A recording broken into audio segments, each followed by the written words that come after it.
पालनपुर गांव के लोगों से अपील, भाईचारा बनाए रखें, सभी कार्यों पर होगा ध्यान। प्रधान सुरेश मौर्य, संवाददाता जय उपाध्याय की रिपोर्ट। साक्षात्कार के अगले चरण में आज हम पहुंच चुके हैं जौनपुर जिला में। यहां हमारी मुलाकात होगी पालनपुर ग्राम सभा के ग्राम प्रधान सुरेश मौर्य जी से। जानेंगे इनसे इस गांव के संबंध में कि किस तरह से नई नई परियोजनाएं लाएंगे अपने गांव के विकास में। और हाँ, एक बात और इनके बारे में बता दें कि 10 प्रतिद्वंदियों को शिकस्त देके 96 वोटों से इन्होंने विजय हासिल की है। नमस्कार प्रधान जी। सर्वप्रथम तो मैं अपने चैनल के माध्यम से आपको इस जीत की बहुत बहुत बधाई दूंगा और चाहूँगा कि आप अपनी इस जीत पे गांव की जनता से कुछ कहें।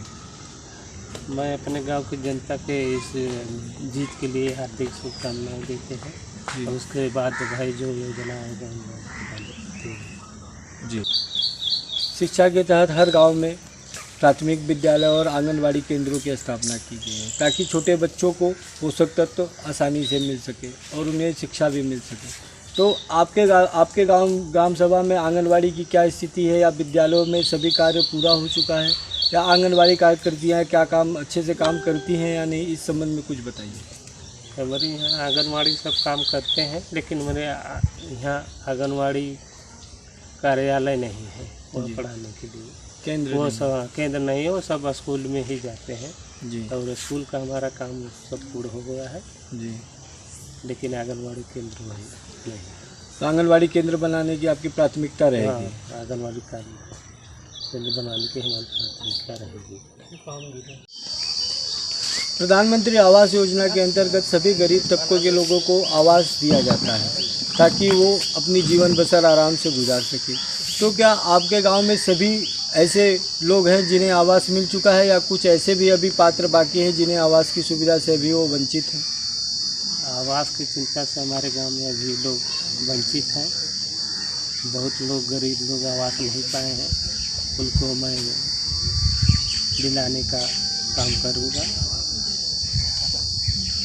और आवास तो बहुत ऐसे लोग को बहुत बाकी है जी। हाँ, पटेल बस्ती में तो हो गया है कभी, देसी बस्ती में बहुत ज़्यादा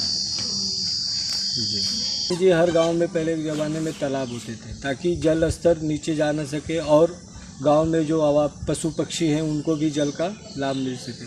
तो आपके गांव में तालाबों की क्या स्थिति है? हमारे गांव का तालाब का नरेगा से कुछ काम हुआ है उसलिए, लेकिन पूर्ण रूप से अभी काम नहीं हुआ है, न भी सुंदरीकरण हुआ है।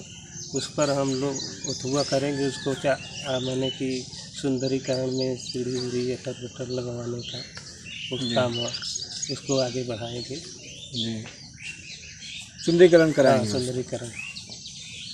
प्रधान जी, स्वच्छ भारत अभियान के तहत गवर्नमेंट द्वारा हर परिवार में शौचालय दिया जा रहा था ताकि लोग खुले में शौच ना कर सके और गांव गंदगी मुक्त हो। तो क्या आपके गांव में सभी वर्गों के या सभी लोगों के पास शौचालय की व्यवस्था हो गई, या अभी कुछ लोग ऐसे भी हैं जिन्हें खुले में शौच जाना पड़ता है?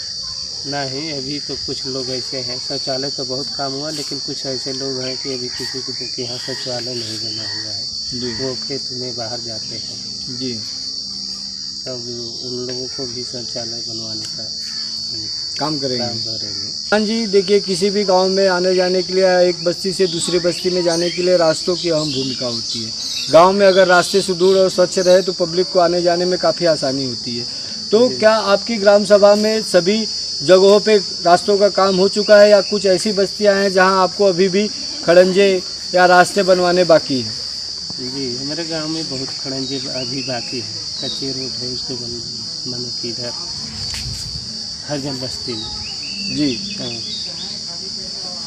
और सभी बस्तियों में काम हो चुका है रास्तों का? नहीं, रास्तों में बहुत जगह दिक्कत है, पटेल बस्तियों में भी गड्ढा है जी, वहाँ भी रास्ता का दिक्कत है जी। नाली की हमारे यहाँ गांव में ज़्यादा समस्या है, पानी की निकासी का जी, तमाम समस्या है। जी, गांव में वृद्ध, विधवा और दिव्यांग लोगों के लिए गवर्नमेंट द्वारा पेंशन की व्यवस्था कराई गई है ताकि उन्हें आर्थिक रूप से कुछ न कुछ धनराशि सहायता के तौर पे मिलती रहे। तो क्या आपके गांव में सभी लोगों का विधवा पेंशन, विकलांग, दिव्यांग पेंशन बन चुका है, या कुछ लोग अभी भी इस सुविधा से वंचित हैं? नहीं, अभी लोग तो बहुत लोग वृद्धा पेंशन से बाकी हैं, उन लोगों को वृद्धा पेंशन भाई बनवाए जी। उन्हीं की कृपा करूँगा। जी। और दिव्यांशु और इन लोगों का भी आर्थिक है गवर्नमेंट से सहायता दिलाने की हुआ करें। बरसात के मौसम में अक्सर देखा जाता है कि रास्तों पे जल जमा हो जाता है, लोगों को आने जाने में काफ़ी तकलीफें उठानी पड़ती हैं। कुछ जगहों तो ऐसा भी होता है कि जहाँ लोग घुटने तक पानियों में चल के तब एक दूसरे के घर तक जा आ सकते हैं। तो क्या आपके गांव में भी ऐसी समस्या बनी हुई है, और बनी हुई तो किन किन बस्तियों में ऐसी समस्या है जहाँ की जल जमा हो जाता है?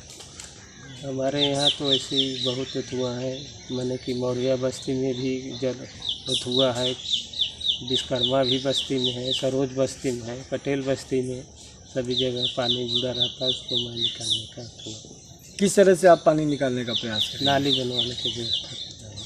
शिविर अथवा नाली के जरिए। प्रधान जी, इस कोरोना काल में ज़्यादातर लोगों की मौत ऑक्सीजन की कमी से हो गई है, और वन विभाग द्वारा हर ग्राम सभा में बरसात के मौसम में पेड़ पौधे लगाए जाते हैं, लेकिन वो बच नहीं पाते।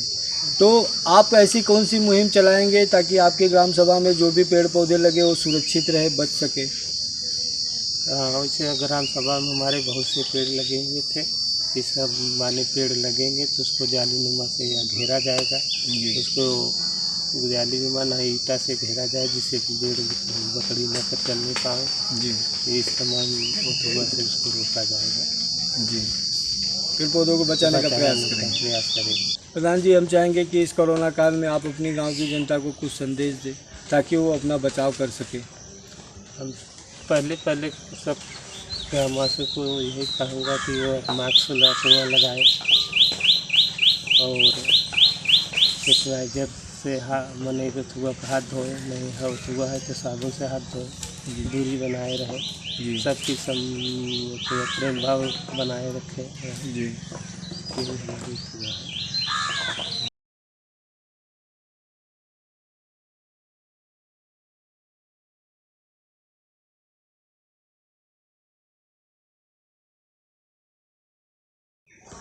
बहुत ही अच्छा लगा प्रधान जी से बातचीत करके। ये हमारे बीच में थे सुरेश मौर्य जी, पालनपुर ग्राम सभा के प्रधान। इनसे हमें बहुत सारी बातों पे चर्चा हुई, बहुत सारी बातों को इन्होंने हमसे शेयर किया, और गांव के लोगों से अपील भी किया कि वो आपस में प्रेम व्यवहार से रहे। किसी भी तरह का उनका मतभेद हो उसे पंचायत के माध्यम से ही हल करने की कोशिश करें, बच्चों की शिक्षा पे विशेष ध्यान दें और गांव की स्वच्छता में अपना हाथ बटाएं। यही इनका अपनी गांव की जनता से अनुरोध है, और हम भी चाहेंगे कि गांव वाले स्वच्छता का ध्यान रखते हुए प्रधान जी के कथनानुसार जो भी उनकी समस्याएं हो उसे पंचायत के जरिए ही सॉल्व करने की कृपा करें। आइए मिलते हैं, अब दूसरे गांव में कहीं और चलते हैं, अगले प्रधान जी से बातचीत करेंगे और जानेंगे कि वो अपने गांव में किस तरह से नई नई योजनाएं और गांव के विकास में किस तरह से अपना रोल निभाएंगे। तब तक के लिए नमस्कार।